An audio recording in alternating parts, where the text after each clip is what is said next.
کلام مقدس پرانے عہد نامہ میں سے احبار کی کتاب اس کا 20واں باب، نافرمانی کی سزائیں۔ پھر خداوند نے موسیٰ سے کہا، تو بنی اسرائیل سے یہ بھی کہہ دے کہ بنی اسرائیل میں سے یا ان پردیسیوں میں سے جو اسرائیلیوں کے درمیان بود و باش کرتے ہیں،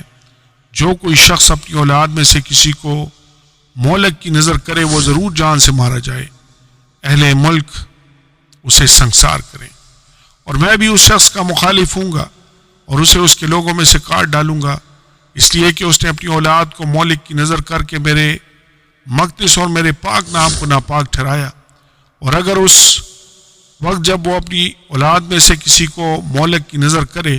اہل ملک اس شخص کی طرف سے چشم پوشی کر کے اسے جان سے نہ مارے،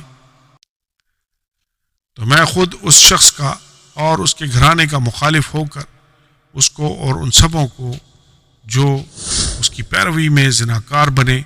اور مہلک کے ساتھ زنا کرے ان کی قوم میں سے کاٹ ڈالوں گا۔ اور جو شخص جنات کے یاروں اور جادوگروں کے پاس جائے کہ ان کی پیروی میں زنا کرے، میں اس کا مخالف ہوں گا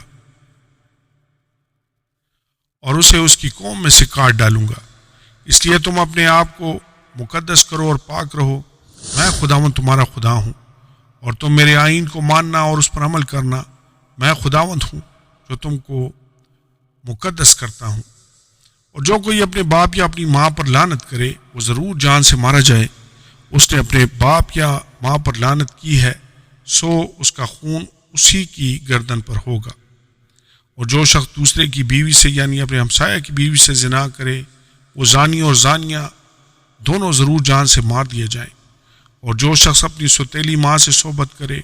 اس نے اپنے باپ کے بدن کو بے پردہ کیا، وہ دونوں ضرور جان سے مارے جائیں، ان کا خون انہی کی گردن پر ہوگا۔ اور اگر کوئی شخص اپنی بہو سے صحبت کرے تو وہ دونوں ضرور جان سے مارے جائیں، انہوں نے اوندھی بات کی ہے، ان کا خون انہی کی گردن پر ہوگا۔ اور اگر کوئی مرد سے صحبت کرے جیسے عورت سے کرتے ہیں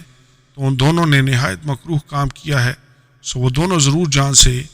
مارے جائیں، ان کا خون انہی کی گردن پر ہوگا۔ اور اگر کوئی شخص اپنی بیوی اور اپنی ساس دونوں کو رکھے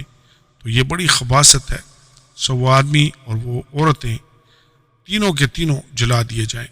تاکہ تمہارے درمیان خباثت نہ رہے۔ اور اگر کوئی مرد کسی عورت سے جمع کرے تو وہ ضرور جان سے مارا جائے، اور تم اس جانور کو بھی مار ڈالنا۔ اور اگر کوئی عورت کسی جانور کے پاس جائے اور اس سے ہم صحبت ہو تو اس عورت اور جانور دونوں کو مار ڈالنا، وہ ضرور جان سے مارے جائیں، ان کا خون انہی کی گردن پر ہوگا۔ اور اگر کوئی مرد اپنی بہن کو جو اس کے باپ کی یا اس کی ماں کی بیٹی ہو لے کر اس کا بدن دیکھے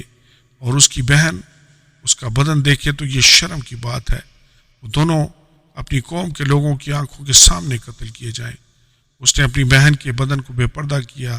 اس کا گناہ اسی کے سر لگے گا۔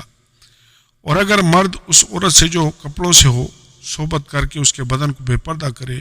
تو اس نے اس کا چشمہ کھولا اور اس عورت نے اپنے خون کا چشمہ کھلوایا، سو وہ دونوں اپنی قوم میں سے کاٹ ڈالے جائیں۔ اور تو اپنی خالہ یا پھوپھی کے بدن کو بے پردہ نہ کرنا، کیونکہ جو ایسا کرے اس نے اپنی قریبی رشتہ دار کو بے پردہ کیا، سو ان دونوں کا گناہ انہی کے سر لگے گا۔ اور اگر کوئی اپنی چچی یا تائی سے صحبت کرے تو اس نے اپنے چچا یا تاؤ کے بدن کو بے پردہ کیا، سو ان کا گناہ ان کے سر لگے گا، وہ لاولد مریں گے۔ اگر کوئی شخص اپنے بھائی کی بیوی کو رکھے تو یہ نجاست ہے، اسی نے اپنے بھائی کے بدن کو بے پردہ کیا، وہ لاولد رہیں گے۔ سو تم میرے سب آئین اور احکام ماننا اور ان پر عمل کرنا، تاکہ وہ ملک جس میں تم کو بسانے کو لیے جاتا ہوں تم کو اگل نہ دے۔ تم ان قوموں کے دستوروں پر جن کو میں تمہارے آگے سے نکالتا ہوں مت چلنا، کیونکہ انہوں نے یہ سب کام کیے، اسی لیے مجھے ان سے نفرت ہو گئی۔ اور میں نے تم سے کہا ہے کہ تم ان کے ملک کے وارث ہوگے،